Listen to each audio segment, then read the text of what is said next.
हैं, र्यूमर्स हैं, इस वजह से मुझे ये कहना पड़ा। अच्छा शेर अफगान साहब, ये बताइएगा कि इमरान खान साहब के ऊपर अब्दुल रज़ाक शर के कत्ल का केस भी और 17 या 18 को गालिबन वो जा रहे हैं वहाँ पर। मैं खुद भी अभी लास्ट टाइम 2 दिन वहाँ पे कोयटा में रह के उनकी फैमिली से मैंने मिलने की एड़ी चोटी का जोर लगाया, लेकिन मुझे नहीं मिलने दिया गया, या ये समझिए कि उनने मिलने से इनकार किया। इवन के भाई ने हाँ करके अगली दिन सुबह जो है वो इनकारी हो गए। तो ये सारी चीज़ें किस चीज़ की निशानदेही करती हैं? देखिए, ये तमाम जो केसेस हैं ना, जो खान साहब पे बने हैं, पीटीआई की क़यादत पे बने हैं, ये बहैसियत एक कानून के तालिब इल्म के, और आप सब मीडिया वाले ख़ुद भी जानते हैं, ये 170-72 केसेस में सारे जो खान साहब पे चार्जेस हैं वो हैं एबेटमेंट के, कि जी इन्होंने अयानत जर्म किए हैं, और अयानत जर्म के लिए दरकार होती है शहादत कि किस तरीके से जर्म की हैं, कोई कंस्पिरेसी की है, किसके साथ की है, कहाँ की है, कब की हैं, और उसको क्राइम को एड करने के लिए क्या किया। ये ऐसी कोई शहादत नहीं मिली। ये 9 मई का जो इन्होंने ढकोसला छोड़ा कि 9 मई में ये सारी इसके पीछे कार फरमा यही मुहर्रिक था कि जी हम इसमें खान साहब को मुलविस करेंगे। 2 महीने गुजर गए हैं आज तक, आज 10 तारीख हैं, 2 महीने 1 दिन हो गए हैं, लेकिन आज तक एक भी आयाटा ऑफ एविडेंस इनको नहीं मिला। तो लिहाजा ये सारा जाल फैलाया गया था चेयरमैन पीटीआई को इन मिलिट्री कोर्ट को फेस करने का, जो अब इनको शहादत न मिलने की वजह से उनके गुब्बारे से हवा निकल चुकी है।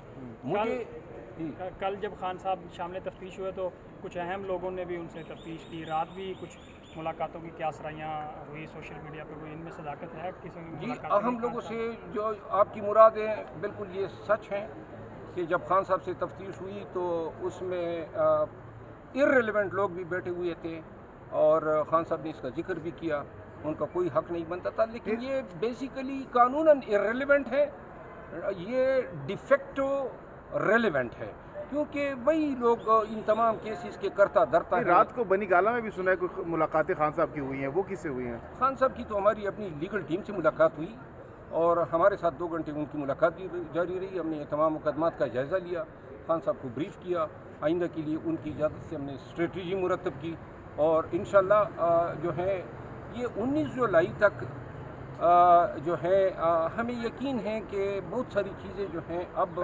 अनफोल्ड हो जाएंगी। अच्छा शेर अफजल साहब, ये बताइएगा, लास्ट पेशी में हमने खान साहब से पूछा कि आपको इंतखाबात होते हुए नज़र आ रहे, तो उन्होंने मुकम्मल डिनाई किया, कहा कि मुझे नज़र नहीं आ रहे फ़िलहाल। तो गुज़श्ता रात उन्होंने कहा कि अब मामलात इलेक्शन की जानिब जा रहे हैं, तो किसकी जानिब से उनको ये अश्योरिटी या गारंटी दी गई है कि अब मामलात इलेक्शन की जानिब जा रहे हैं? देखिए जी, खान साहब के जो अंदेशे थे वो उस वक़्त के लिहाज से दुरुस्त थे, क्योंकि जिस अंदाज में ये गवर्नमेंट जो है अपना ये मकासद को आगे बढ़ा रही थी, नज़र नहीं आ रहा था फील्ड पे या प्रैक्टिकली कि वो कोई इलेक्शन कराने की उनकी नीयत है। लेकिन दुबई में जब इनकी मीटिंग हो गई, इन्होंने तकसीम कर लिए कि जी कौन सा सूबा किसने रूल करना है। हम ये चाहते हैं कि बेशक ये तकसीम कर ले, बेशक ये बंदर बांट कर ले, लेकिन फैसला तो फिर भी अवाम ने करना है। मौलाना फजलुर रहमान साहब ने कहा है कि पीटीआई कोई मसला नहीं है, हम दबोच लेंगे उनको इलेक्शंस में, क्या रिस्पॉन्ड करेंगे? ये दबोचने की बात तो मेरा ख्याल है मुनासिब नहीं है। कौन किसको दबोचता है ये तो वक्त बताएगा, लेकिन अगर इलेक्शन फेयर होते हैं तो फिर तो आप सबको नज़र आ रहा है, पूरे पाकिस्तान के अवाम को नज़र आ रहा है कि पीटीआई जो है वो आजकल पाकिस्तान की मोस्ट पॉपुलर पार्टी है। खान जो है वो मोस्ट पॉपुलर क़यादत हैं, और ये पूरी दुनिया को पता है। तो लिहाजा अब तो इनके दबोचे जाने की बारी है, और अगर ये इस दफ़ा गिरफ्त में आएंगे तो इंशाल्लाह अब इस दफ़ा जो है कानून जो है वो इस तरह जो है इन पे मेहरबान नहीं होगा, और जो पीटीआई की क़यादत के साथ और जो पीटीआई के वर्कर के साथ इंतज़ामी अफसरान ने किया है, ख़ुसूसन पुलिस अफसरान ने किया है, और ये एग्जेक्टिव अफसरान ने किया है, इख्तियारात का नाजायज़ इस्तेमाल किए हैं, लोगों के घरों में घुसे हैं, गलत पर्चे दिए हैं, हर एक को इंशाल्लाह हम इस पे कमीशन जो है बिठवाएंगे।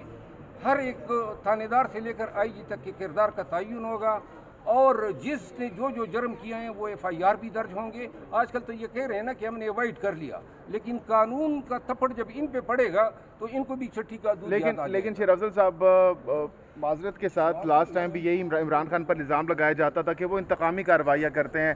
اب کی بار سوچا جا رہا ہے اگر وہ حکومت میں آتے ہیں, اقتدار میں آتے ہیں, تو وہ بجائے کہ انتقام لیں عوام کے لیے کام کریں گے. میں اس پہ کہہ دوں, ہم بھی نہیں چاہیں گے کہ کسی بھی سیاسی لیڈر کے ساتھ کوئی انتقامی کارروائی ہو. بے شک ہمارے ساتھ ہوا ہے, لیکن پھر بھی دل بڑا ابھی آپ نے کہا کہ کمیشن بنائیں گے. میں یہ کہہ رہا ہوں کسی کے ساتھ ہم انتقامی کارروائی نہیں کریں گے. جن لوگوں نے دیکھے اس نظام کے لیے ضروری وہ بھی یہی کہہ رہے ہیں, ابھی جو حکومت ہے وہ بھی یہ کہہ رہے ہیں کہ ہم انصاف کے مطابق سارا کچھ کر رہے ہیں. کسی سیاسی قیادت کے حوالے سے میں نے نہیں کہا. میں نے یہ کہا کہ جو انتظامی, دیکھیں پولیس کا یہ کام نہیں ہے کہ کسی کے گھر میں بلا وارنٹ بلا FIR کی گھسے. ڈی سی کا یہ کام نہیں ہے کہ جناب آپ لوگوں کے کہنے پہ 3 MPO کے خالی وارنٹ تھمائیں. انتظامیہ پولیس کا یہ کام نہیں ہے کہ PTI کے جھنڈے چھینے لوگوں سے. ان کا یہ کام نہیں ہے کہ لوگوں کے کاروبار بند کریں. یہ اس فسطائیت کو روکنا ہے پاکستان کے لیے. یہ PDM کے لوگوں کے مفاد میں بھی ہیں, چاہے کسی بھی پارٹی کی حکومت ہو, لیکن سرکاری ملازمین کو اور سرکاری اداروں کو قانون کے مطابق چلنا چاہیے. شیرف گون صاحب بتائیے گا کہ اگر مریم نواز کل کو زیر اعتاب آتی ہیں, آپ ان کی کل کو وکالت کریں گے؟ اگر مریم نواز, مولانا صاحب یا کوئی بھی شخص کسی کے ساتھ بھی کوئی فسطائیت ہوگی, ہم وکلا جو ہیں ہر مظلوم کے ساتھ کھڑے ہوتے ہیں. تو ہم کبھی بھی یہ نہیں کسی کو اجازت دے سکتے ہیں کہ جناب وہ اپنے اختیارات کا یا حکومتی اختیارات کا ناجائز استعمال کریں. آپ کی بات, اگر ان کے ساتھ ظلم ہوتا ہے, پہلے بھی جاتی اگر ہوئی ہیں تو میں نے اس وقت بھی ٹویٹ اور پوسٹ کیے ہیں, اور آئندہ بھی اگر کوئی قانون کا غلط استعمال ہوتا ہے, یہ سرکاری اداروں کا ایبیوز ہوتا ہے, انشاءاللہ ہم مظلوم کے ساتھ ہوں. سر آخری سوال یہ بتائیے گا کہ کل ایک ٹویٹ کیا ہے وزیر اعظم صاحب نے کہ آرمی چیف صاحب کے مرڈر یا پوٹینشیل ایک اسیسینیشن کا ایک پلان ہے اور مہم, اور آج کے تمام اخبارات میں سپر لیڈ وہ میں نے دیکھا ہی ہے, پرائم منسٹر صاحب کا دماغ خراب ہوا ہے. شکریہ.